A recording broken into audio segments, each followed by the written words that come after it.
Oh boy, not not off to a good start with the old technology. Yes, sir. That's how we roll. All right, I think we're fine. I think we're finally good. Yeah, good to Yeah, go, man. my worst nightmares came true last week. Poor Yeti. Yeah, We just could not get a great connection with her. She was awesome, by the way. yeah, And what an amazing story and her background. Like, you know, we knew she had a doctorate. We knew she was a scientist, but to be able to really dive into her background last week and figure out exactly what she did as a scientist, yeah. I mean, for me, that took it to a whole different level. Yeah. I mean, studying the neurological effects of cancer treatments. I mean, you don't think about this stuff, right? I mean, we think about with the treatment for cancer, did it work or not?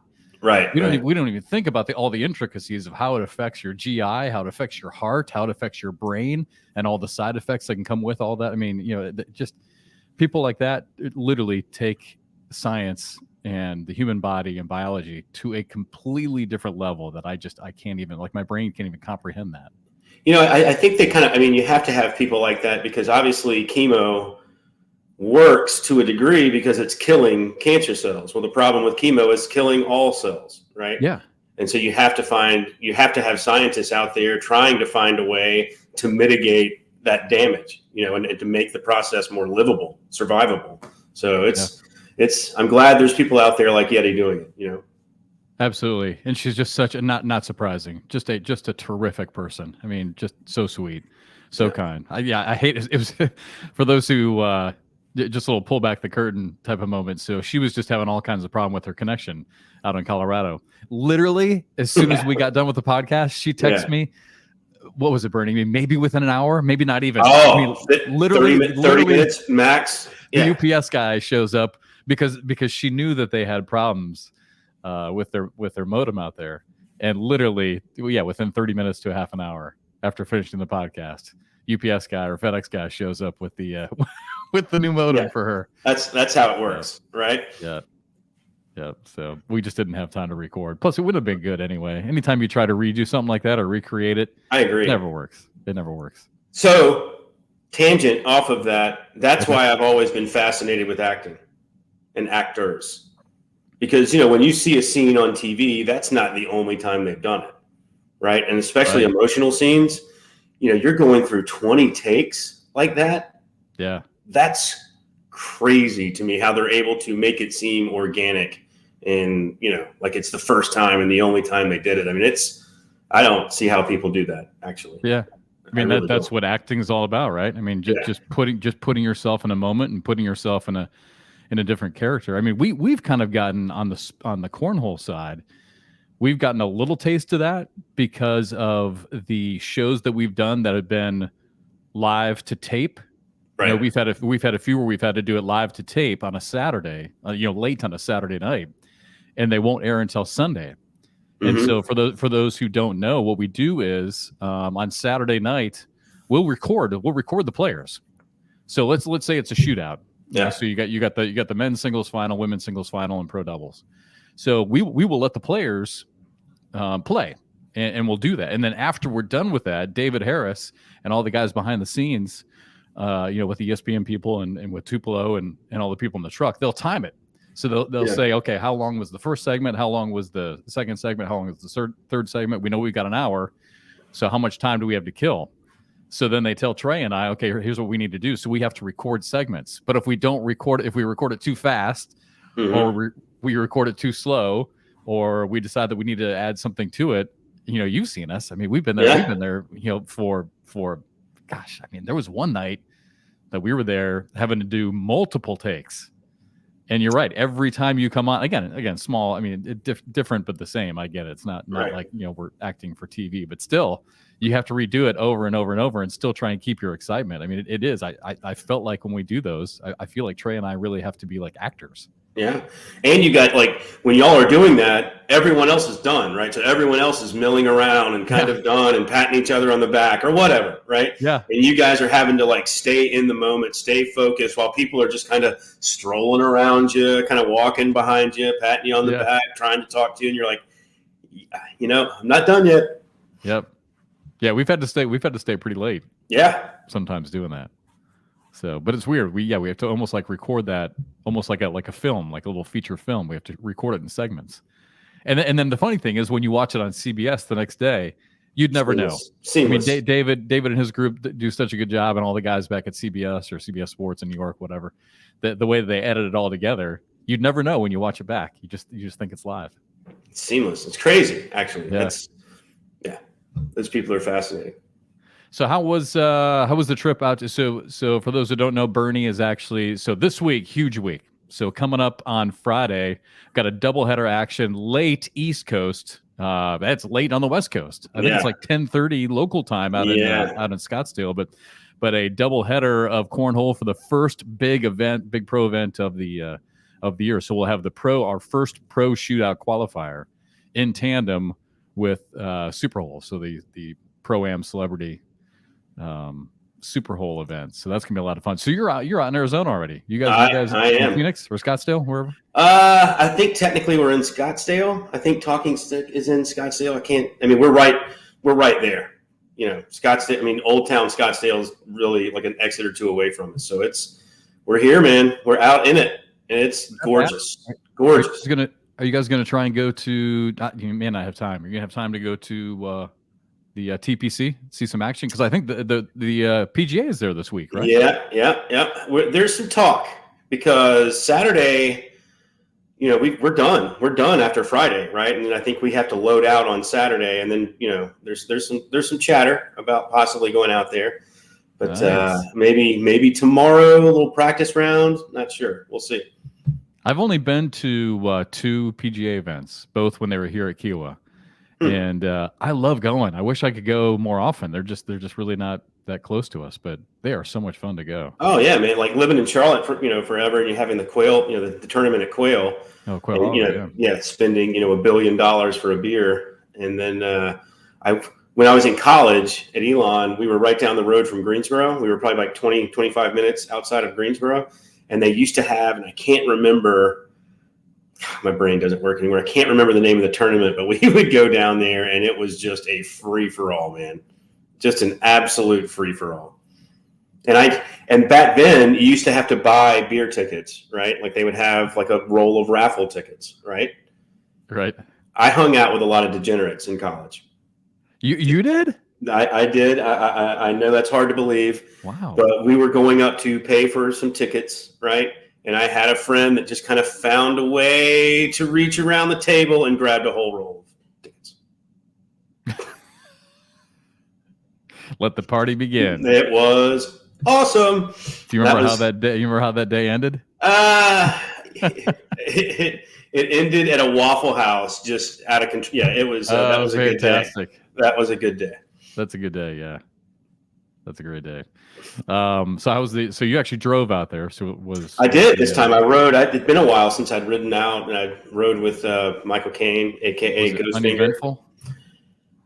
Yeah, I mean, we got out in 3 days, which is a pretty good haul in one of those trucks from Charlotte. He picked me up in Atlanta. Yeah, Saturday we split up. I drove 8 hours. He drove 8 hours. We knocked out 16 in the truck, so we were able to make pretty good time getting out here. It was pretty crazy. Did he ever get the air conditioning fixed? Well, no, but this trip we don't need it. But yeah, I think it works. I just don't think he uses it. I think he's worried that if he uses it, it's going to, overheat. Engine's going to break down. He doesn't want to, especially in the summertime when he was driving out in the desert Southwest when it's 115. He wanted no part of breaking down. And we all made that trip together. We went from Scottsdale to Las Vegas. Yeah. And you don't want to be breaking down out there. No, not that. That was crazy. That was crazy. Yeah. We took some back roads and there was nothing out there. Yeah. I remember thinking to myself, okay, yeah, no wonder he doesn't run the air conditioning because he just doesn't want to get broken down out here. I mean, what would you do? I have no idea. For people that have never driven that, like there is a major interstate that goes that way, but for some reason, I don't know if there was an accident. We went kind of a side state road. And I mean, there were moments there. It was, I mean, you were still doing your real estate thing and you just couldn't do it because there was no way to work, right? Like no signal from anything. Yeah, no signal whatsoever. And remember, Stacy had like a big conference call with some sponsor type things, and just gone. And couldn't even do it. Yeah, no. The funny thing was, every time I saw a camper, I'm like, "Are they doing meth in that camper?" Because absolutely. It looked like the whole drive looked like a scene from Breaking Bad. Well, I mean, what are you? I've been saying this for years. Since we've gone out there, what are those groups like? So, if you've ever driven out in the desert Southwest, you'll see off the interstate, kind of back, a few hundred yards away from the interstate, you'll see a group of like 2, maybe 3 campers. Every once in a while, and it's like, where's the water? How are they living? What are they doing? What are they running from to be in those campers? Yes, and just remember, just random huts and random little houses, dude, that you just see. I mean, without a town for miles and miles, it's like, what do they do for a living? And they're not. They can't be like farmers because there's no crops. It's desert. Right. I mean, what are they doing? Like, it's nuts. Yeah. That was wild. Just about ready to get to our guest, another awesome guest this week. But real quick first, so headlines this week going into cornhole. One of the big ones in my estimation is Jamie Graham. I mean, Kyle Malone is playing about as good as anybody in the sport right now. He's going to go up against Jamie Graham. If Jamie wins, he will pass his doubles partner, Matt Guy, as the all-time winningest player in ACL history. I feel like that, I love that stuff. I think that's a big deal. I think it is a big deal. And it's not only is it a big deal, I mean, how old is Jamie? 24? 20, yeah, maybe 25, but I think you're right, probably 24. I mean, there's a lot of years left. Yeah. You know what I mean? I mean, it's a sport that you can play for a long time. It's not like Matt Guy's going anywhere anytime soon, but mid-20s, man, that's impressive. And because Jamie and Matt are doubles partners, obviously Jamie is not going to have many opportunities. He's got to do it on the singles side if he's going to pass him. Right. So now the interesting thing is, how long do we talk about Jamie before some of these other guys start popping up behind him? I mean, Mark Richards won 7 or 8 career titles in 1 year last year. So I don't know how long this will last, but I think that'd be huge for Jamie. And I know he's thinking about it. I know even if he can just hold it for a little bit to be, to hold that title. I know. I think we need asterisks for this, because there were, when Jamie and Matt and a few others were putting these numbers together, there were no opens. We didn't have this open series that people were counting as wins. And Mark Richards was able to win 7 events last year because of opens, right? Like it wasn't, he won every national and then the world championships. It didn't work. That's a good point. And so it was, whereas Jamie and Matt had to put up their numbers in nationals, essentially, which is, to me, truly remarkable, because that's a lot. It'd be like in golf. It'd be like in golf if all of a sudden they added a different, a different type of win to their career win. Like if they added majors. Sure, they do, and gave them more opportunities. You're right. Yeah. Well, I mean, think about, so who is Tiger Woods tied with for the most wins of all time? Sam Snead. Yep. But you wouldn't consider Sam Snead one of the greatest golfers ever. I mean, he's a great golfer, but you wouldn't put him on the Mount Rushmore. Right. You know what I mean? And did Tiger I mean, Tiger's amazing, obviously. Did he have more opportunities? Were there more events to play in for Tiger than there were for Sam? Well, he did. I mean, I think there were opportunities, but remember, Tiger only played 17 a year. That's what makes it even crazier. Yeah, that's the true. Numbers he put up.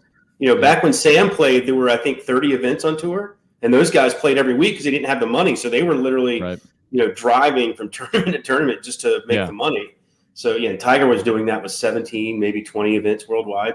That's bizarre. But to your point, there's a whole tour now, the Open Tour, if we want to call it that. Mm-hmm. And the shootouts. So more opportunity, some more opportunities. So good point. That's why I'm always on their side a little bit on this, because I think those numbers, like you're saying, can get skewed in a hurry. What happens if Mark Richards does have 2-3 years like that, right? All of a sudden he's at 20 plus wins, and I don't know. It's crazy. All right, let's do this. Let's get to this week's guest, another awesome guest, and we truly appreciate his time. He is busy as always, but you and I were talking about this a couple weeks ago.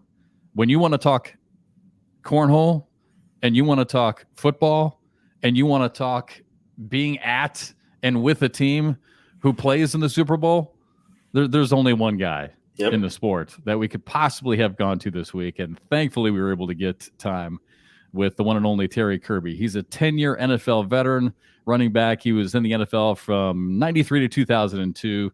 He was with the Dolphins, with the 49ers, Cleveland, spent his last 3 years with the Oakland Raiders. Actually, he went to the Super Bowl in 2002 with the Raiders. He was injured that year, but still was with the team and traveled out there and went through all the madness.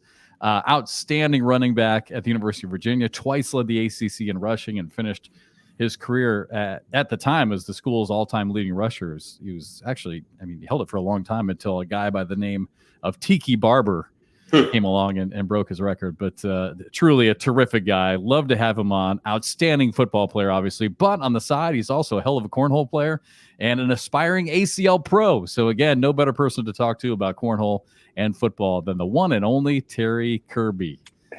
What's up, Terry? Guys? What's up, guys? Super Bowl week, baby. Super Bowl sir. Week. Yes, and sir. Super Bowl week. And Super Bowl week. I know we got so much to talk about. We got football, we got Super Bowl, we got Super Bowl. So much to get to. All right, first things first. You're down. Are you in Florida or are you headed out to Arizona? I'm in Florida. Okay. Are you going to go out to the game at all or no? I have a ticket to go out. I'm just not sure yet. I got a lot of stuff going on right now. It's busy down here in Florida at my gym, so it's kind of all the baseball players are getting ready to leave. So that's right. A lot of training going on right now. So, by the way, hold on, Jeff. How important is Terry Kirby when he can be like, I've got a ticket to the Super Bowl. I'm just not sure if I'm going to go. That's exactly what I was going to say. I love football, but I don't know if I can sit there and watch it. I can't. It's very hard for me to watch it, man. It's so hard. It's so hard to do. Very hard to do. Even to it's hard to watch the Super Bowl. Or it's just hard to watch the game in general. It's just hard to watch the game. Even as a kid, I never really watched the game. I'm an active person, man. I like to be outside. I like to move around. To sit down for 3 hours and actually watch a game. And listen, all athletes critique it. No matter who you are, you say you don't. You sit there and you watch and you're like, why in the hell did he do this? What was he thinking? And you're like, and you get cringing. You cringe at it. So it's tough sometimes. It gets your blood boiling too much because you see stupid shit. Right. Well, that's an interesting point. Hey, have you guys ever seen that 30 for 30 on Marcus Dupree? Oh, the best. Yeah, and when they talk about when he's on the sideline, when he first gets to go to that Saints game, and how he was just watching it, like it's almost as if an instinct was coming out of him, like he knew, right? Like he wanted to be on the field so bad. Yeah, that's how you feel. You feel that way all the time.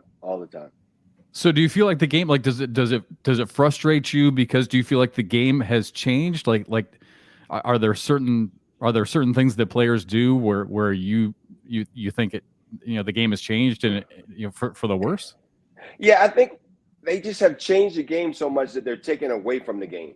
If that's some easy way to say it, because now guys aren't getting hit like we did, and we got hit all the time, and you were afraid to go across the middle. Receivers now, they don't have to really worry about getting hit, supposedly, in the head or wherever, that was not even heard of. You think about these safeties that I had to play against. How could you control Ronnie Lott? How could you control Louis Oliver, Steve Atwater? Oh, yeah. We can go down the list of all these. How are you going to control them guys of you coming across the middle and they're not able to hit you? Yeah. Rodney Harrison was out to ruin careers. And he said it. He said it. He said, yeah. He said it. And you think about this one right here. Nowadays, back then they would put bounties on players. When you play the game of football, you go out to hurt the other player. It is what it is. We can't call it you can't call it anything else. You're not trying to do it illegally, but you're really trying to take the player's head off, and that's how we grew up playing the game. And nowadays it's not the same. And, everybody cries, think about if Marino, Elway, Troy Aikman, all them guys as quarterbacks were playing right now. Can you imagine how many yards they would have? Oh my gosh, Dan Marino! Wow. with all the slot receivers over the middle, they would be able to use that you couldn't use back, or you didn't use back then. You didn't use. It's just a different game, and that's why it's so hard to compare. Even with Tom Brady and all the stuff that he's done, it's hard to compare him to the quarterbacks of the past. It's kind of like comparing LeBron and MJ. You can't really do it because the game has changed. Jordan earned every point he ever got. Right. Every point. You know, he literally got beat up. You know, I would love to see a matchup of LeBron being checked by Dennis Rodman. Can you imagine? I would love to see a current NBA team play against the Detroit Pistons of the 80s. Exactly. They would all be kicked out. Yeah. They would all be kicked out. Absolutely. Well, hey, you know, devil's advocate though on the whole defensive, hits across the middle, and I'm with you. I grew up watching that and love that. But devil's advocate. I mean, do you feel like it has made the game more exciting though for the general public because it has increased the scoring, and maybe more importantly, I mean, the game is about superstars now, right? Right. I mean, so you're keeping the superstars, the quarterbacks, and these high flying wide receivers. I think they're trying to keep them on the field, right? Because it's more star power and increases ratings and interest. I think it's keeping them on the field, but it's keeping the social media up because people want to see big plays. I think it's about that, instead of, keeping them on the field. I think people just want to see wonderful catches. Think about Odell Beckham, all the great catches he's ever had. How many of those great catches did we see years ago? They were tons of them. Lynn Swan, baby. That was my guy. Drew Pearson, think about, all those guys, those one-handed catches and all that stuff. That was happening in every game back then, but because of social media, that's all you see is all his great catches. You didn't have that back then, and people love to see that, and that's how these guys are getting paid because, when you get all the likes and everything else, people they gravitate towards you. So it's just, it's a better opportunity for them. It's one of the craziest things. We had a text the other day, and in 1995, the salary cap I think was $37 million. Per team. Mm-hmm. Today, it's like $280 million.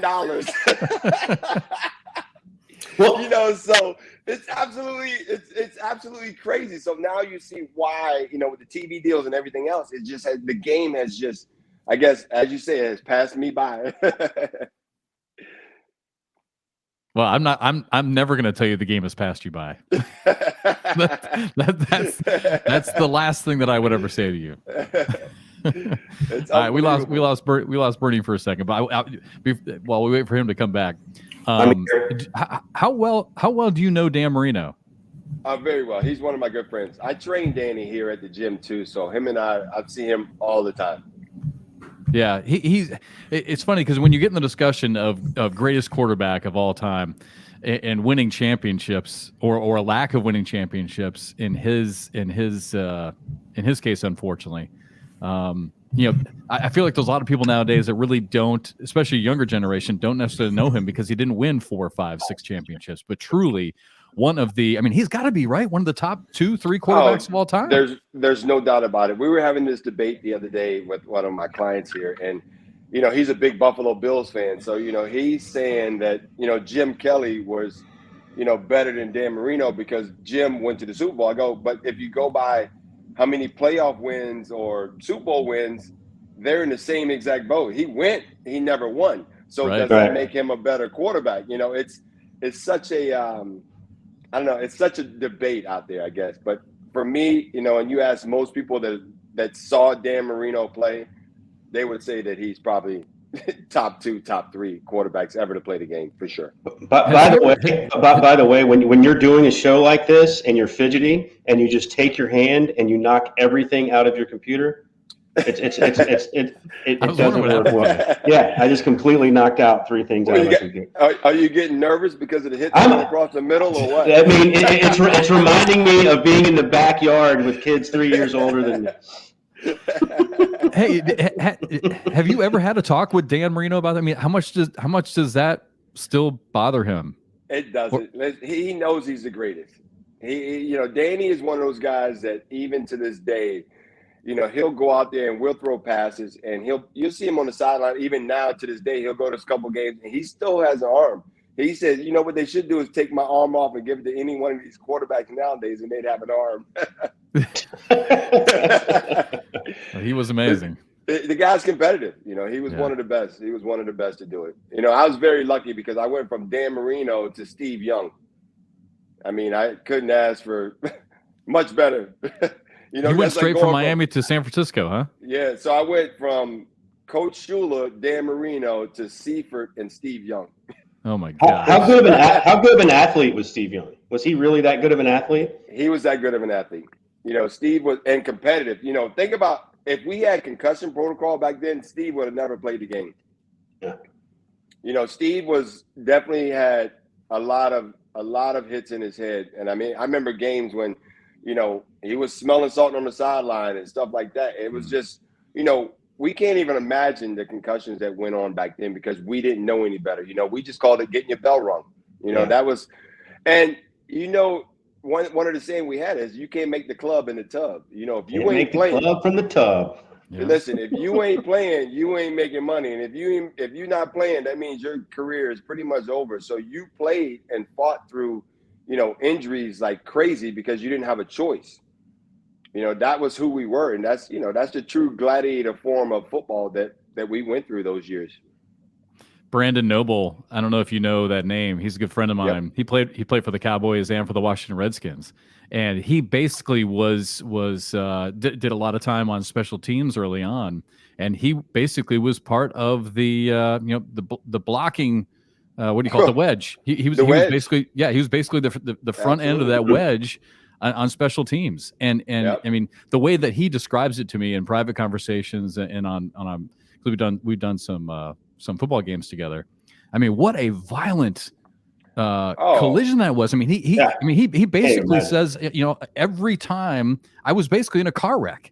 Absolutely. Every time that I was on special teams in the wedge. Well, you're sitting there and you got the number L5 and L6 running straight down full speed, 30 yards, full speed, and you're just sitting there lock hands with somebody and they're just straight colliding. Yeah. That's every kickoff. They've taken that away from the game. That part of the game is gone. Yeah. Unreal. That was a fun kickoff returns used to be fun. It was one of those things that now how many really kickoff returns do you ever see in a game? Maybe one return because they're kicking out of the end zone.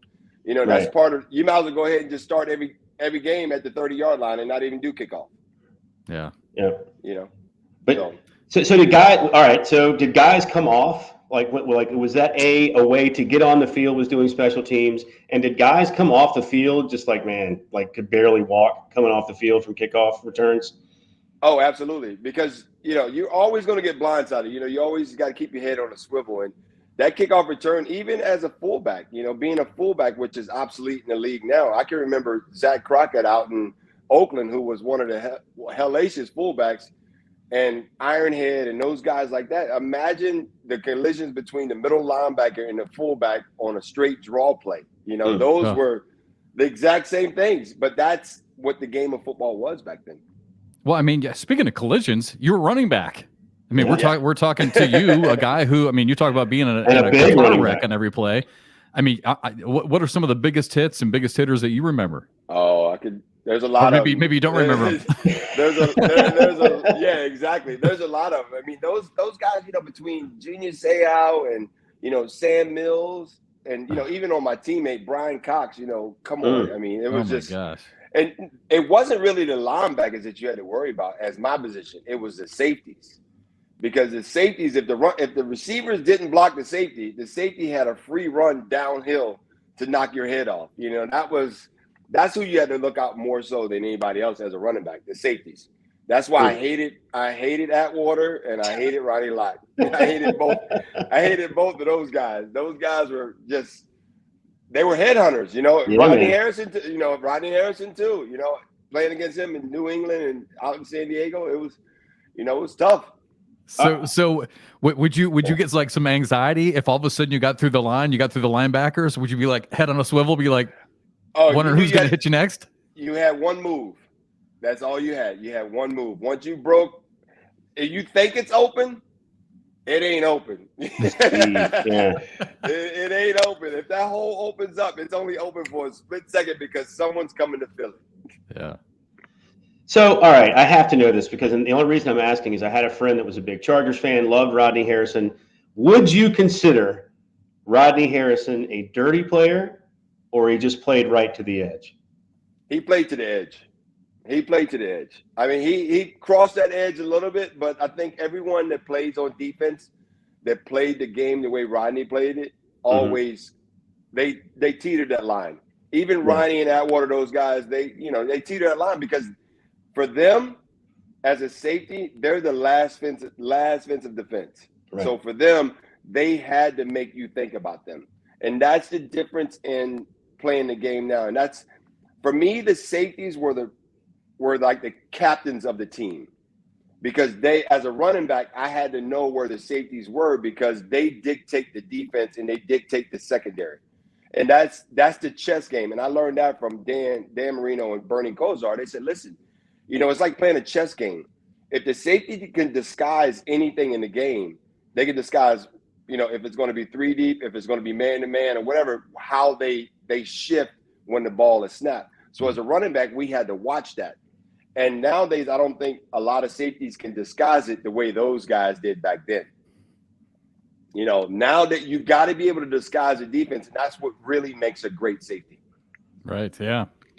Well, all right, so Terry was a part of the 2002 Oakland Raiders that went to the Super Bowl. So I've got a lot of questions about Super Bowl week for you. But before we get too far down the road about football, how is your cornhole game? Because I know at one point, and you still might be Terry again. For those who don't know, we talk with you about football all the time, but a really great cornhole player and an aspiring pro. So are you getting a chance? I know you're busy with your other businesses, but are you getting a chance to still play a lot? Is that still a goal of yours? This is still a goal. This year, I've put in a lot of work. I've been practicing. I've been playing a lot of regionals. I've won the last 2 regional competitive divisions here. So, wow. I'm getting there. Let me tell you, like I told you guys before, man, this thing is no joke. It's hard. It is no joke, and it's evolving. With all these roll bags and everything else, it's like, shit, I'm just trying to get it to go straight in the hole right now. Why are you guys rolling it? I'm like, oh my God. I'm like, it's becoming such a competitive thing that I love it. I mean, I can't stop praying. I'm trying to practice, 2-3 times a week and then play in the regionals every month with Rosie and Davis and those guys down here in South Florida Cornhole. And I'm inspired. I'm inspired big time. I get the chills. I get the chills even talking about it. That's awesome. Going to be a focus of ours. Bernie and I have talked about it. That's going to be a focus of ours on the broadcast this year because Anthony Ione is going to take over the analyst duties for Trey on the pro shootout side. And that's something we're going to talk about, Terry, because the game it's evolved so quickly. Even just in the last couple of years since I started broadcasting, it's evolved so quickly. This year, we're really going to try and hit the strategy and the carpetbaggers and the roll bags and the blocking strategy and the different levels of blocks because the game has evolved. I feel like we need to educate the viewers because otherwise they're going to be like, what the hell are these people doing? Just put it in the hole. But it's not like that anymore. It's definitely not like that anymore. And it was like that, and then all the young generation, they came in. It was like, it's time to play dirty bags. It's almost like dirty hits in football. Yeah. They came in with this whole thing, we're going to play dirty bags. We're going to muddy the board up. And it's changing the game completely. I mean, to your point, think about players like Matt Guy, Cheyenne Renner, or Cheyenne Bubenheim now that were strictly put it in the hole, maybe an airmail every now and then, are literally, Matt not as much as Cheyenne, but they're trying to learn different shots because they know the game has changed. And if anything tells me the game has changed is when you have 2 of the greats say, I don't know if what's been great for me forever works as well anymore because these kids can just do whatever they want with a bag. I mean, literally, they can make. I don't even see how the physics works. I don't either. Just to change the grip of the bag. Okay, let's go with a butterfly grip, and all of a sudden now it's going to be front loaded and it's going to hit and roll. I'm like, are these physicists? I mean, somebody at MIT told them this. I'm like, I have no idea. It's the craziest thing to me. And everyone's like. I talk to Ryan Smith and Rosie all the time, the BG guys. So I talk to them and they're like, Rosie's like, listen, she's been working on her airmails like crazy because, like you said, she's a straight shooter. She is. So now she's been practicing on her airmails because she knows she's going to get blocked. She knows it's coming. So her airmails have to be on point because she knows what she's going to get. Yep. Have you felt the pressure to change your game at all now and try and evolve? I'm just trying to get, once I get to the point right now, I think I'm averaging like a 7.3, which is not bad, for me. Once I get over to 8, then I'll try to change it. Right now, I think it's just for me, just trying to be consistent. The mental part of it is the hardest part. Yeah. It is the hardest part.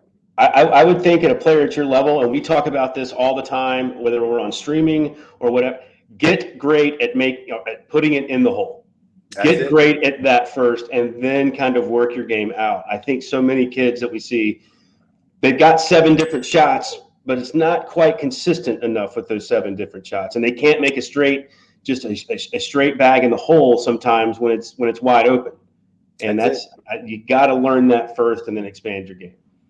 And for me, it's only been maybe 8 months that I've actually really taken this really serious. Other than that, it was backyard stuff. But in 8 months, I'm pretty excited how far I've come.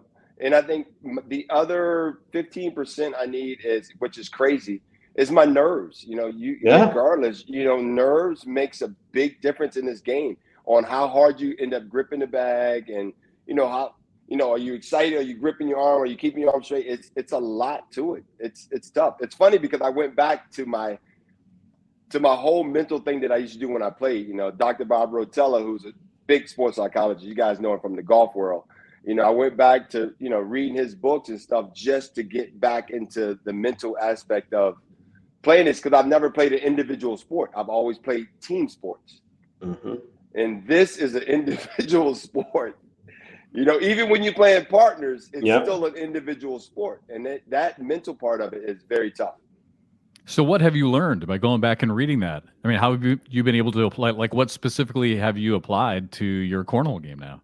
Well, it's just like anything else. You've practiced so much in this game. It's just like golf. How many shots do you hit in a day when you're practicing golf? You hit so many. Them guys are hitting. So you've actually hit every shot, or you've thrown every bag that comes up in front of you. It's just a matter of knowing it and executing it at that point. And how do you mentally prepare yourself for that?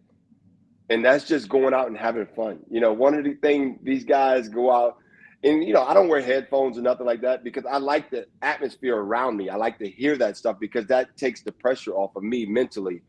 Just go out and have fun. If you go out and have fun, you've already practiced. Game day is the best day of your life is when you're playing the game. When you're practicing, it ain't fun. No one likes to practice. You remember, like AI said, "What's practice?" No one likes to practice, but everyone loves to play the game. So when you play in that game, it's about just letting go and just having fun. And that's the point of, that everyone has to get to when you watch these games. Well, when you're speaking of your nerves, all right. So do you feel those nerves going into a match when I mean, obviously, if you're playing the competitive division, you're not going to play some of the higher level advanced players or pro players. But let's just say a blind draw night. Do you feel more nerves when all right, all of a sudden you're matched up and you're throwing against someone like Rosie, who is going to fill it up? Well, that's what I end up doing. So what I do now in our regionals, I'll play in the open doubles, and then I play in the competitive doubles. So I get the best of both worlds. So the other day, in the open, Jimmy McGuffin and Rosie and all them guys. So I play up in those divisions. So my first game, I'm actually nervous. I'm really nervous. So the first game we played the other day, I shot an 8-5 against against a pro. So for me, I was like, even though we lost, I think 17-21, but we were in the game against, advanced and pro players. So that way I still get that nerve playing someone up. And that's why I do that. That gives me that. I'm going to take my burns. I'm going to take my licks. I'm going to lose. Yeah. I know I'm going to lose, but I want to play up, because when you play up, you play better. I really hope people are listening to that. I'm being serious, because you probably see it at tournaments all the time. There's always a group of people that are trying to play down. And I'll never understand that. I'll never understand that. That's like lying on your handicap. What are you really getting out of it? I don't understand. Yeah. Who would do such a thing? I know. Who would Right. Probably 95% of the people. Yeah, Well, but I think that's great because that's why I play in the open. I want to play against the pros because you have to get that feel. And and all of a sudden you're playing, for me to shoot an 8.5 against a pro, you know what? I'm okay. I'm okay with my game. Even though I lost, I shot pretty well. Going back to what you were saying about game days and how everyone loves game days, I think one of the best quotes I've heard from one of our ACL pros, Terry, was with Mark Richards. And it was last year, because you're right. I mean, we talk about the nerves all the time because it's a thing, right? I mean, it's difficult. You're on national TV, whether it's ESPN or CBS, and it's an individual sport. I mean, yeah, there's doubles, but it's an individual sport. And I remember asking Mark Richards about it, about the nerves. And he's like, no. He's like, I don't feel nerves. I'm like, what do you mean you don't feel nervous? He's like, when I get to that championship court, I deserve to be there. I've put in the practice. I've put in the work. I have gone through a gauntlet all day of qualifying. I've put myself in a position where I deserve to be there, and I want to finish it. And I couldn't believe, like, when he said that to me. Yeah, right? Wow. That's impressive. Yeah. That's very impressive. Very impressive. I was going to ask you as far as that one more note here on the mental side. Do you the self-talk in your head, we talk about this a lot. Do you feel like you talk to yourself similarly playing cornhole as you did in football? Like, do you remember having a self-talk in your, like, what would you say when you're lined up and you're going to get the ball on a certain play? Like, was there a self-talk going on in your head? No, in that game, there's no self-talk in football. I think football is one of those games that's all instincts. Yeah. It's all instinct. The thing about cornhole, you can talk to yourself every single shot. Yeah. You can actually do that self-talk. Okay, I need to hit it right on this spot right here. You can talk, you have time to do that. And in football, it's all instincts. But you see some guys that don't even take any time on a shot. As soon as that bag hits, they're shooting. I don't know how they do that. I mean, their mind is, they don't take any time. And that, for me, I'm like, shit, I got to sit here and think about the shot that I need. So, and I think for me, I think that can hurt me because I can't use instincts. And that's what I think I have to get used to. Yeah, big adjustment. Well, hey, we've only got 5 minutes left. We got to get to the Super Bowl. Every time. Yeah. So Terry, what is the, I mean, you were there again, 2002 with the Oakland Raiders. Unfortunately got hurt that season, but you were still there, traveled with the team. I mean, you experienced the entire madness of the week leading up to the Super Bowl. And you're still close to the game, obviously, and follow all the players. What is this week like? And speaking of nerves, are you excited? Are you nervous? I mean, what are the emotions you go through the week of the Super Bowl? I think the nerve-wracking thing is all the stuff that you have to do outside of that. You got to do some luncheons. You got to do, there's so much media around. So it's a lot that you have to focus on. And people have to remember, it's still a game week. It's still game week. It's the biggest game you're ever going to play in your life, but it is game week. So, mentally you have to keep it as this is still work. Yeah, there's a lot more going on. You got a lot of family in town. You're trying to entertain a lot, but it's still game week. So I think that's one of the things that the young guys have to understand, that, this is probably the biggest game and maybe the only game or only Super Bowl that you will ever play in your life. A lot of people never got a chance to play in the Super Bowl. Guys that played 15, 16 years never played in the Super Bowl. Can you imagine that? And then all of a sudden you get there and now you have that opportunity to do something great, to be one of how many, not even thousands of players has ever played in that game, and that there's no better excitement than that. It's just amazing. Well, kind of piggybacking on some of Jeff's stuff about mindset, were there particular people inside the locker room that you wanted to stay close to and or stay away from? Some people would get too amped up. Some people might get a little too nervous. Were there people that I want to be around this guy all week? Or were there people, and someone else in the locker room too nervous, the moment's too big for him, and are you staying away from those people? In that position, I think we gravitated more to our position, because your position as running backs, you're together all the time. So I think as a group, you kind of know how to handle each other. And, usually everyone's kind of doing their own little thing, but you always have the clicks and stuff that you always hung with all season. You're not going to change absolutely anything that you've done all year, because you know why? It's worked. Right. You're in the biggest game of your life, and now you're there already. You're at the big show. So why would you change anything? You don't change a thing, man. You go out there, and it's still 11 on 11. Right. No matter what, it's the biggest game. Everyone's watching, but it's still 11 on 11. And, you still have to take the game. You can't get too excited, because that's when you start making mistakes. You start doing crazy stuff because you're overexcited. And that until that first play when you get hit, then you're like, okay, all right, let me come down. Because it's so, just the pregame alone with the start, everybody's singing and the fireworks and all that. It's a show, and you take it all in. But then when that ball is kicked off, now it's time to bring it back down to where you need to be to play this game. Yeah, that kind of parlays in what I was going to ask you. What it's like when because you can prepare for it, right? You can have guys like you tell other players, what to expect. Yeah. But when you walk out of that tunnel, you got 50 million people watching on TV. You got another 100,000 in the stadium, whatever, 80, 100,000 people in the stadium. Well, what is it like walking out of that tunnel? I can't even imagine. It's amazing. It's amazing. The thing about it is, like I said, I broke my leg that year, so I still got to travel with the team, and I walked out the tunnel, and I'm sitting on the sideline. I'm still wearing wear the jerseys even when you're on the sideline. You got the Super Bowl patch, and you're just sitting there like, wow. As a kid playing football, 6, 7 years old, all you say is, this is a Super Bowl. This is a Super Bowl. This is a Super Bowl. As a kid, you keep saying that all the way up until that day you finally get there. You're like, damn, I'm actually playing in the Super Bowl, because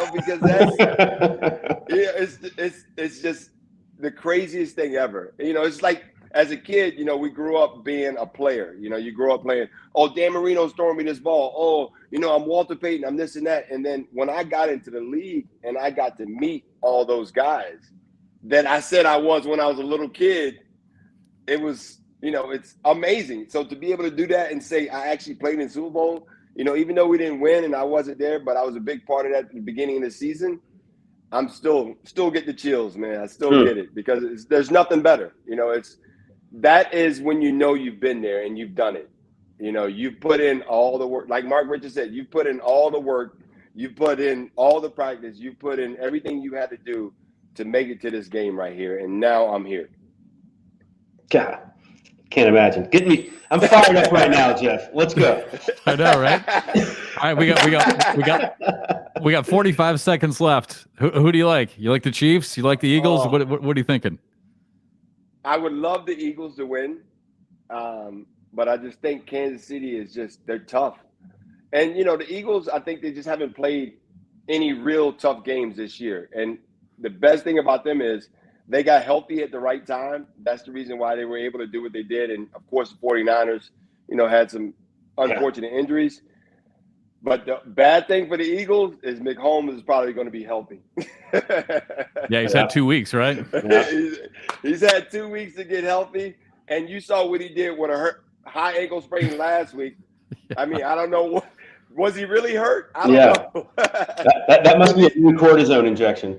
Yeah, I don't know, because he did the exact same thing he would do if he was healthy. Yeah, it's so, amazing, but amazing my what he's prediction doing. is, it's both of them quarterbacks. I think it's an amazing thing. I think it's and you know what? The best two teams are in the Super Bowl. Yep. Yes, I agree. All right, so you like the Chiefs? Yeah. Is that what But you're I saying? want the Eagles. I like the Eagles, but I do like the Eagles. I want the Eagles to win. I think it's great for that city. They went to the World Series. They went to the World Series, and now they're in the Super Bowl. I mean, I think it's great for Philadelphia for sure. I think it's awesome. All right, my man, we got to run. Hey, thank you, as always, so much for your time. I know how busy you are, but this week we had to talk to you. We had to talk cornhole, and we had to talk Super Bowl. So thanks for your time. Always great to see you, and look forward to seeing you down the road. See you later, I Terry. hope so. I'll see you guys. Thanks. All right, Terry Kirby. Wow, perfect guy this week. Perfect guest. All right, I will see you on a couple. You like Chiefs? Or you like Eagles? I'm with him. I think the Chiefs will just have a little too much. I mean, even if it comes down to one drive, Mahomes will find a way. Yeah. All right, I'm with you. right, everybody. Thanks for watching. I'll see you in a couple days. See you, buddy. Bye, everybody.